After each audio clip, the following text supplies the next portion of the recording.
What is up, achievers? Welcome to our channel. Today I'm going to go over my workout process. I am a busy parent. My wife, Lauren, and I have a small child that we raise, and we totally have our hands full with them.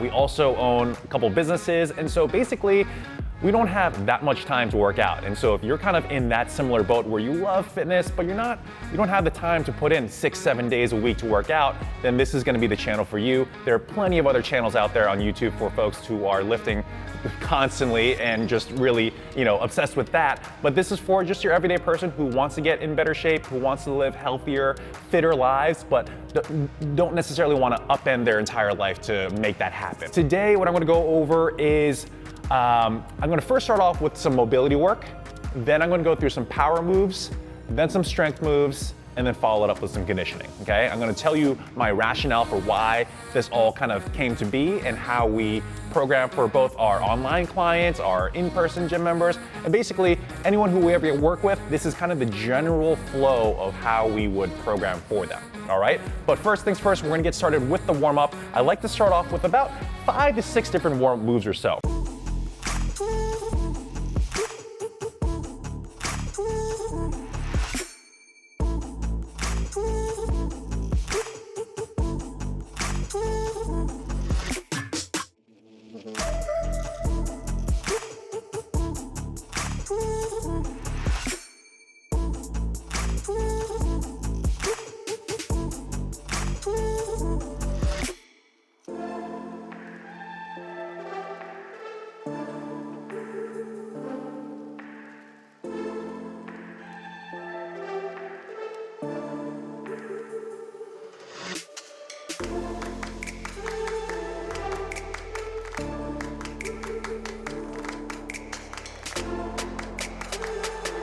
So now, after the mobility section, we go on into our power development. Now, power development is important for a number of different reasons. Number one for me is that it really basically gets my system going. It really excites my nervous system and makes it so that the strength portion I'm really ready for. It's really tough for me to, let's say, go from doing emails to suddenly going to heavy back squats. But if I have a bridge of mobility exercises, and then I do some power exercises, and then I go into my strength training, it's kind of like this easing in, ramping process that I get into. All right, so I'm gonna get set with my power snatches. Today is gonna be 1-inch power snatches. It's gonna be 4 sets of 3. And what the 1-inch power snatch entails is that I'm gonna get in position, I'm gonna lift 1 inch off the floor, and then from there, go into my power snatch. All right, so here's the 1-inch power snatch.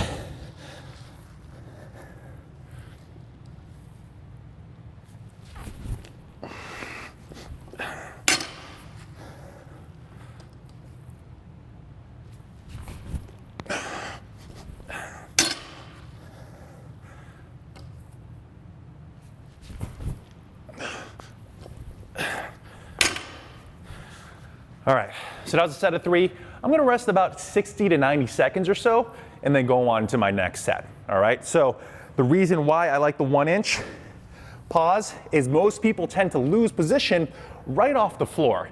And so by pausing at this 1-inch marker, you can really be mindful of where your weight is, whether it's forward, whether it's too far back, whether your hips are shooting up. It really helps for you to ingrain proper balance and maintain optimal form and bar path overall. All right, so you can pretty quickly tell just how much this sort of gets my nervous system going, because I'm using a lot of force, I'm using a lot of power, pushing into the ground hard, and that's gonna really translate over to my squats when I go into my heavier squats for today. So the power section really lends itself well to blend into the strength section later on. All right, so I'm gonna get one more set in, and then we'll go back into, or go into the strength section. I didn't pause that time. So pause.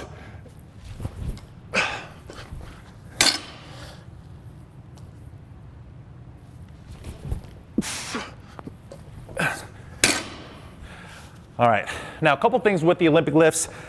People often think of the Olympic lifts, rightfully so, as just pure power, and they try to put as much force into the ground as possible, and then they just try to get as much energy into the bar as possible. But The thing with Olympic lifts is it also requires a lot of precision. And it's kind of like a baseball pitcher. A baseball pitcher can throw a ball as hard as possible. They throw 100 miles an hour, but if they don't get into the strike zone, it's not gonna be a relevant pitch, right? So for Olympic lifting, you wanna think about dialing your power back just a little bit and lifting with only enough force that you need to bring the bar up, all right? So let me give you an example of this. This is me using enough force to get the bar up. And you'll notice that it's gonna be fairly efficient. Okay? Not much wasted energy, not much wasted movement. Now here is the same thing with a lot of power.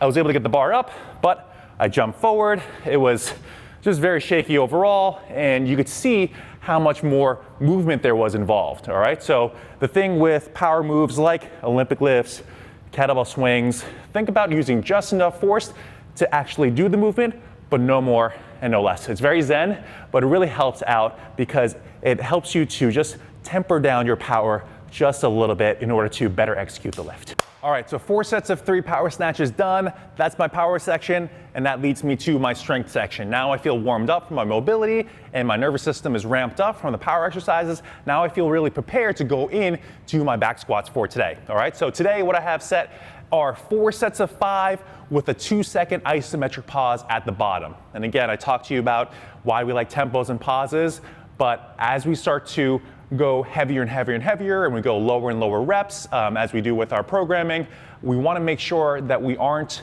sacrificing our form just because we're going heavier, all right? So we like to go with isometric holds, eccentric tempos, slow tempos, all throughout our program to make sure that we are still really ingraining proper technique and proper form, because we can kind of mask out different inefficiencies by utilizing speed, basically. And we'll often see people squatting or benching, and they kind of are dropping down really quickly and using momentum. And those tactics can do well in the short term, especially when weights are lighter or reps are higher. But as you start to go heavier and heavier and heavier, those inefficiencies really get magnified. And we want to make sure that we kind of expose those early on using tempo work. And you'll find that when you do tempos, slow tempos, or isometric holds, it really exposes some of those weaker links for you. And it might be a little bit of a hit to the ego initially, but in the long term, it's gonna make you so much stronger because you're developing such a strong foundation and a resilient foundation, all right? So today, we're gonna do 2-second isometrics, 4 sets of 5. I'm supersetting that with some sort of overhead press, I think, but we'll get to that in a second. I had it set up and Lauren was like, the bar is completely lopsided. So maybe I'll address that as we go along, but set number 1 is gonna be fine.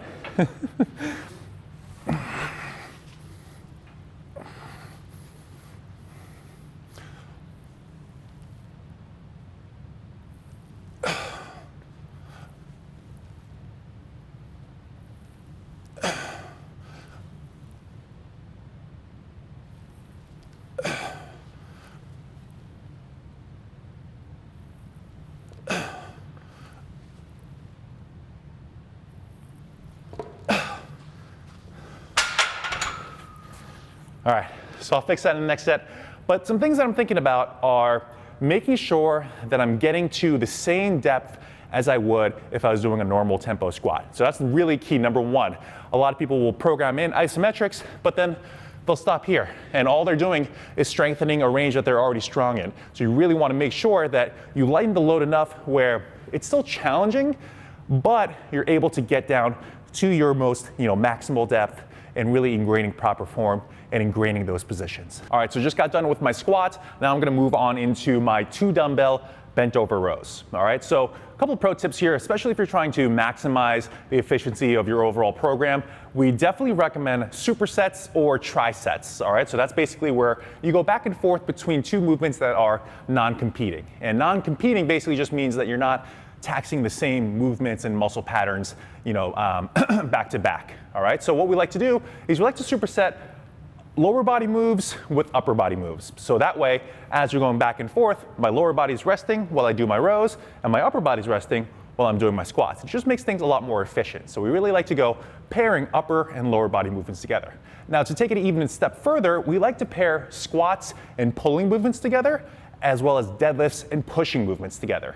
The reason why we typically don't recommend doing deadlift and pulling motions together is because it gets really grip intensive, and that becomes your limiting factor. We definitely don't want grip to be the limiting factor here. We want to make sure that we are actually taxing, the majority of your muscles and your total body efforts. So that's why we like to go squats and pulls, deadlifts and pushes. Just tends to make things a little bit easier in that regard. All right, so I'm going to go with my bent over rows. Big things that I'm looking for are obviously a flat back position, and actually one thing I'm really thinking about is hinging back as if I'm about to go into a set of deadlifts. A lot of people will be leaning forward as they're doing their rows in this sort of position, and that's just not going to be strong.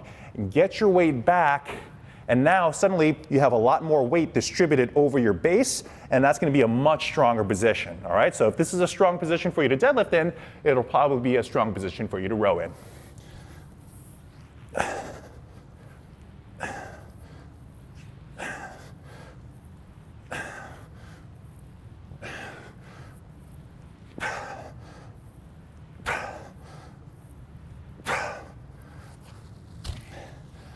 Awesome. All right, so I'm going to finish up the rest of my squats and rows, and I'll move on to the next superset where I'll explain some more rationale. All right, cool. So just got done with my squats, got done with my rows. Now I'm going to move on into some single leg work as well as some pushing work. Now, one thing that I used to love doing was basically just only barbell lifts. I thought that I could lift the most amount of weight with barbells, and that would yield quicker and better, and more lasting gains.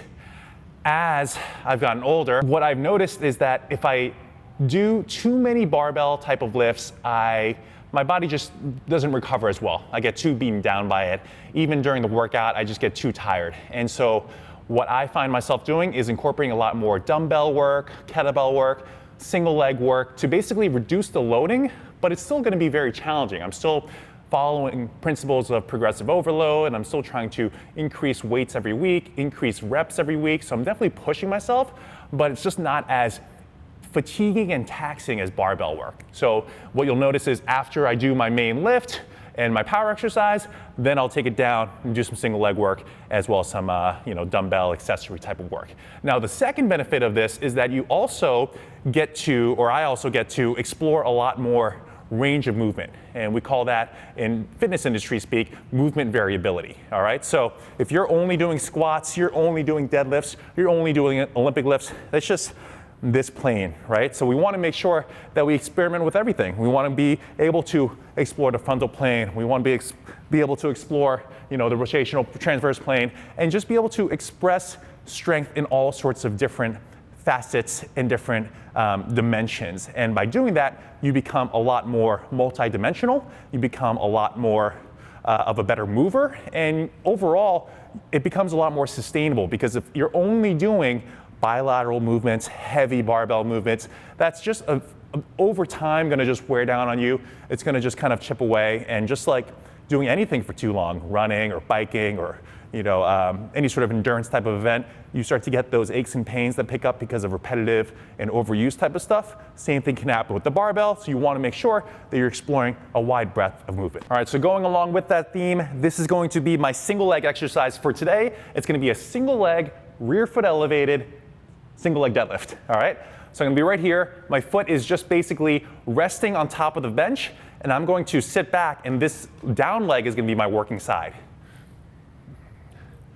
All right, and just like a standard single leg deadlift, I'm really trying to push my hips back and basically getting into a deadlifting type of pose, but just mainly focusing most of my weight on this front leg. All right, next we have a hips elevated bench press, single arm dumbbell bench press. And this is kind of going along with the theme of being able to express strength in different sorts of positions. And so for this one, I'm actually going to be elevating my hips, squeezing my glutes, and going into a single arm bench press. So I'm getting my glutes and hamstrings and overall posterior chain engaged, and I'm going to get a ton of oblique work as I go through my single arm bench press setup here. And so again, I'm just forcing myself to press in these sorts of different positions so that I can express strength in more ways than just laying on a bench traditionally, which I still love, and I'm gonna be doing that tomorrow in more of a heavier barbell format, but we also like to mix it up and also switch it up into different types of pressing, all right? So I'm gonna get a set of 8 on each side here, and I think another side benefit is I just worked glutes and hamstrings with the single leg format, and I'm also getting some activation there as well while I'm doing this hips elevated version. There are going to be plenty of methodologies out there that recommend only this style of training or only heavier barbell lifts. We like the sort of marriage between the two because we get the best of both worlds. We find that if you are only focusing on these sorts of movement variability type of exercises, what you're going to find is that you're not going to be able to get total body absolute strength. You'll be strong, but you won't be as well balanced on that end of the spectrum. Whereas if you only go with the barbell stuff, you'll also find that you're going to be lacking on your overall movement quality, movement capacity end of the spectrum. So by intelligently combining the two together in a sound program design, we find that you're able to get the best of both worlds. All right, so if my A move was my power move, my B superset was my main heavy strength set for the day. My C move was more of my movement variability, but still gain some strength kind of superset. My D superset is going to be kind of any number of things. I typically like to program in additional core work, additional shoulder stability work, and basically work those smaller, less, more neglected muscle groups. But we don't want to place it so early on in the workout because they are smaller, so you can still do them when you are fatigued and taxed after some heavier sets. All right, so my superset for this D section is going to be sliding pike ups followed right by tuck ups. All right, so I'm combining 2 different ab moves. All right.